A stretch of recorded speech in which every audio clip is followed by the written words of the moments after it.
gave them to you already.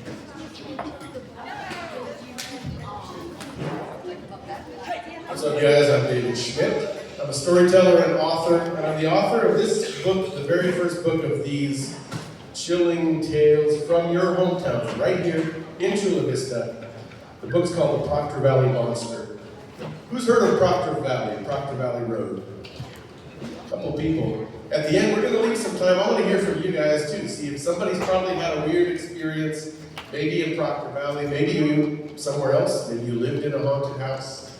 But we're going to be sharing a few stories because there's something unique about Proctor Valley. People say there's something out there, something that can't be explained. They say there's a presence out there. And we're going to tell you a few of these stories that we could call them paranormal stories. This first one's about Nancy. I want to tell you about Nancy and three of her friends. They were all in high school. They were on the girls' soccer team. Nancy, she was the only one who had a car, so she always drove all her and her friends. She drove them home after soccer practice every day. This was a day, cold day in November, one of those days when the sun sets real early. They're driving home in Nancy's car, and she was going to drop off. Her best friend Amy is sitting in the passenger seat. And then the two other girls are in the back, and they're all driving around and they're talking. And one of the girls mentioned, she says, what was the homework we had to do for Mr. Pacheco's class? There was some quote that we had to write about. Nancy said, yeah, he gave us a handout. Didn't anybody pick it up? Well, no. See, Nancy, she was the responsible one. She was the mature one. She felt like she was a little smarter than everybody else, too. And so Nancy, she said, none of you picked it up? Okay, I'm the responsible one. All right, so she pulled out the paper and gave it to Amy. Amy, you read it, I'm driving. Nancy, her car was pretty old. It was kind of a clunker. The passenger door you couldn't open from the inside, but she was the only one who had a car. So Amy read the homework. She said, it's a quote we have to write about this quote from Robert Louis Stevenson, this author. And the quote said something about how certain houses are destined to be haunted. Some places cry out for tragedy and murder. The girls said, well, that's kind of dark. Why would Mr. Pacheco have us write about that? He's in a dark mood lately. And Jessica, who was sitting in the back seat, Jessica said, I think he's in a bad mood because he's going through a divorce like that. That's how Jessica talked. And they were talking about that, and then Amy said, that quote about certain places that attract tragedy and murder, that sounds like Proctor Valley Road. And Nancy, she looked out the window, she said, what are you talking about? We're on Proctor Valley Road, it's just a normal road. And Amy said, no, I'm not talking about this part of Proctor Valley Road.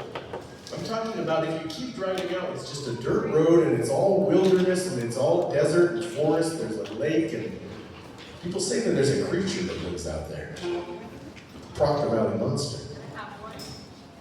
Now, Nancy, she didn't say anything, but every time the girls started talking about these legends and stories from Proctor Valley Road and the monster, she couldn't stand it. She couldn't believe they would leave this stuff. So the girls, they were all talking about it, like, yeah, I've heard about the Proctor Valley Monster. Manuela in the back seat, she said, yeah, I heard that he can make your car not work and make electronics stop working. And Nancy, she didn't say anything. And then they kept talking about it, and then Jessica said, yeah, I heard that the Proctor Valley Monster, he can suck animals' blood like a chupacabra. Finally, Nancy, she couldn't hold it anymore, and she said, how can you guys believe this nonsense? Amy turned, she said, you seem pretty sure of yourself, Nancy. Nancy said, yeah, I'm sure there's not a hairy monster, you said it's like a Bigfoot creature, like it's this tall, hairy creature out here next to Chula Vista, and it has magical powers, and it sucks blood like a chupacabra. Yeah, that's not real. That doesn't exist. Amy said, well, if you're so sure it doesn't exist, we can do the test. Test? What test? What are you talking about? What, are we going to set up monster traps? Amy said, no. There's a test, and I know it works, because I know people who've done it. What you do, you go out into Proctor Valley at night when it's dark, and look, the sun's almost setting now. You go out there in the dark, park your car, turn off all the lights, headlights and the dome light, and you sit there in the dark car, and you wait. And if you wait long enough, the monster will come. Well, okay, Nancy said, let's do it. We'll go out there right now. We'll do the test. So they just kept driving down that road. Amy said, yeah, just keep going straight. And we'll get to the wilderness part of Proctor Valley Road. So they're driving, and for a while, Proctor Valley Road, it's actually the extension of the road we're on right here, H Street. You keep going down H Street. It's a normal road for a while. It's all nice and paved, and there's new houses, and there's like a hiking trail. There's street lights, but then you keep going, and then the city just ends.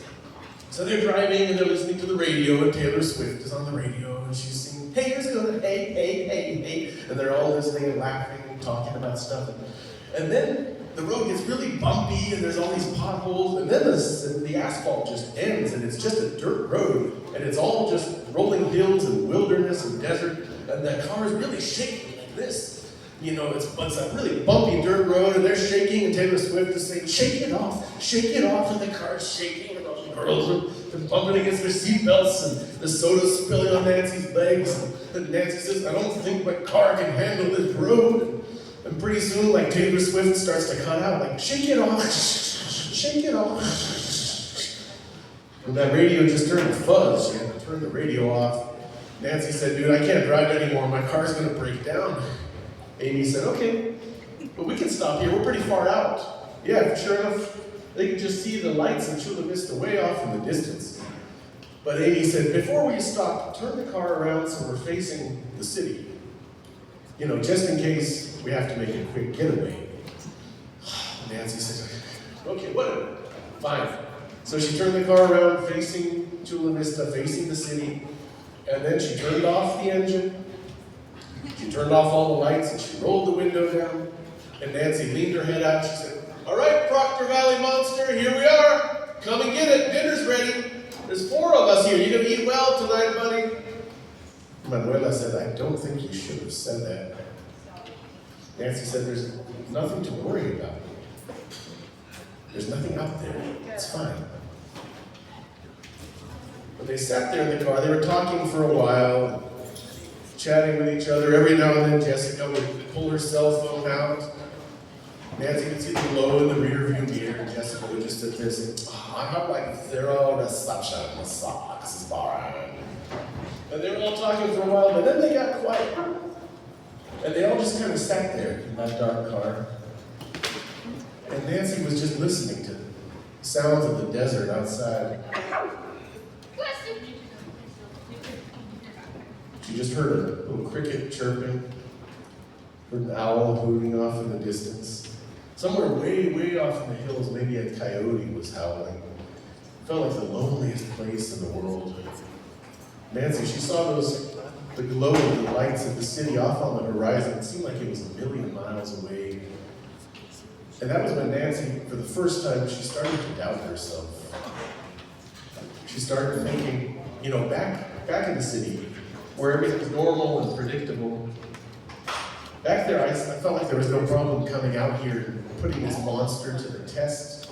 Because when you're sure there's nothing out there, well, there's no harm in testing, if you know it doesn't exist. But if you even suspect for a second that there might be something out there, something unexplainable, well then it might be a terrible idea putting it to the test. This might have been a terrible idea to come out here. She was thinking that when she saw the glow from Jessica's cell phone in the rear view mirror. Jessica said, I still have no reception. Can we go, Nancy? Nancy said, yeah, it's probably a good idea. We should... Shut up, Jessica.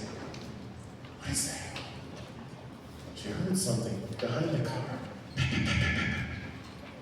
It's like footsteps running on that gravel road. Nancy, she looked in the rearview mirror. Jessica, turn your phone off. What is that? Amy, do you see that? Amy leaned over and said, yeah, it's like something in the road. It's like a dark shape in the middle of the road.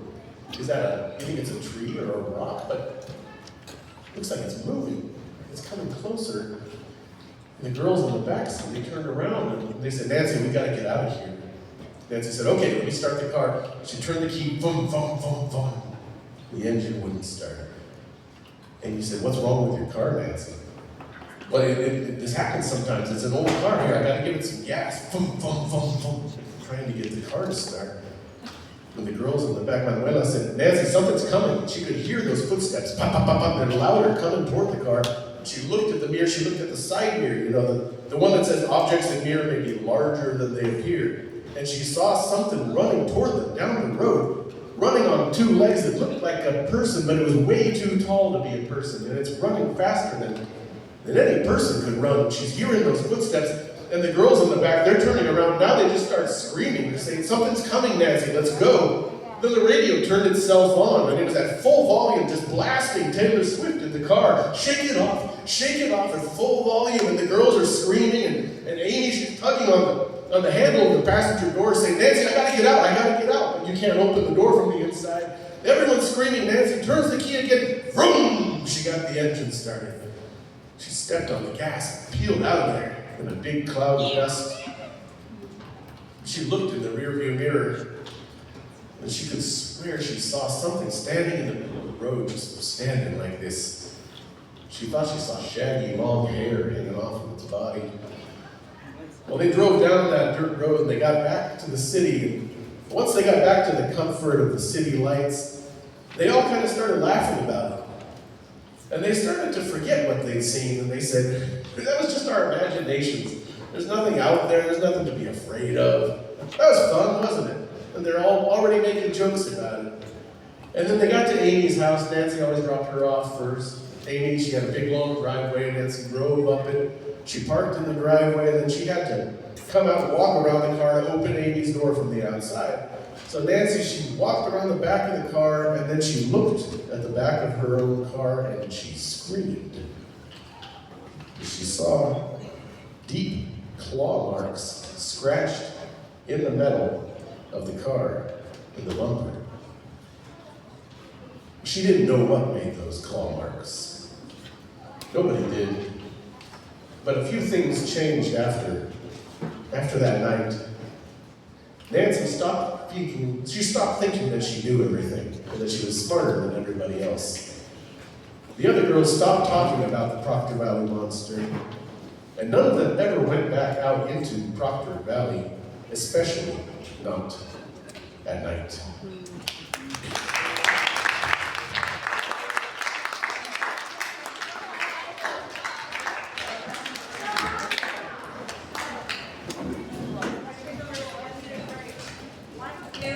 Most of you are sitting at tables with at least one person you know. Why don't we take 1 minute and tell the people at your table, what is the scariest thing that has happened to you?